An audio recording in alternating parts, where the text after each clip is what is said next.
বলছি আপনাদের সময় সরস্বতী পুজো মানে কি ছিল আর এখনকার কি দেখতে পাচ্ছেন? নমস্কার, আমি প্রকাশ কর্মকার। ও প্রকাশ, আমি গোপাল কর্মকার। বলছি আপনাদের সময় সরস্বতী পুজো মানে কি ছিল আর এখনকার কি দেখতে পাচ্ছেন? একই রকমই আছে আন্তরিকতাটা, বাচ্চারা তো খুব খুশি হয়, তো এর একটা আনন্দই আলাদা।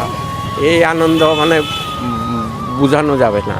তো মানে আপনাদের ছোটবেলায় যে আপনারা যেমন পুজো টুজো দিতেন কি, তো মানে ঠাকুর ঠাকুর দেখতে বেরোতেন, সকালে চান করতাম, হলুদ গায়ে মেখে এটাকে আবার চান টান করে টোরে, ওর একটা আনন্দই আলাদা ছিল ছোটবেলায়। তো আমাদের বাড়ি আসামে আছে।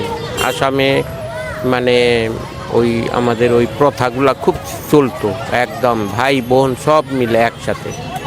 এই আসাম বরপেটা টাউনে, গুয়াহাটির এই আমরা ছোটোবেলায় পূজা পার্বণ যে কোনো নাটাই পাটাই পাটি সপ্তা মালপোয়া খাওয়া মানে দেধার ছিল।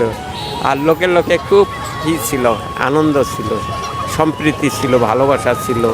আর বাঙালি আমরা মোটামুটি ভালোই ছিলাম। তো অ্যাসামিস লোকদেরও আমাদের বাড়ির থেকে আমরা আমরা খুব খাওয়াইতাম, ওনাদেরও ভালোবাসাটা খুব দিতাম। আমাদের জন্য খুব ভালোবাসতো ওরা। আমাদের কখনো কোনো রকম একটা অফেন্সিভ কথা বলতো না।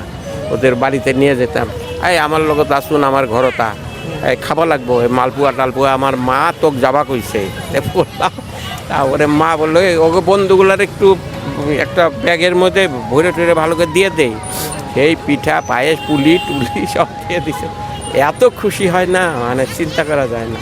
আপনারা ছোটবেলায় যেমন দিন দিন দেখতেন মানে কাটাতেন, তো এখন আর তখনকার টাইমের মধ্যে কি তফাৎ কি মনে হয় আপনার? ভালো ভালো আন্তরিকতা ওইখানেও আছে, যা এখন এইখানেও আছে, ভালোই আছে সব।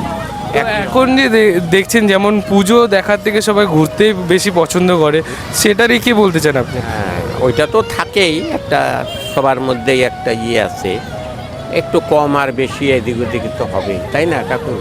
ঠিক আছে, ধন্যবাদ দাদু, কথা বলে ভালো লাগলো অনেক। ঠিক আছে, আসি।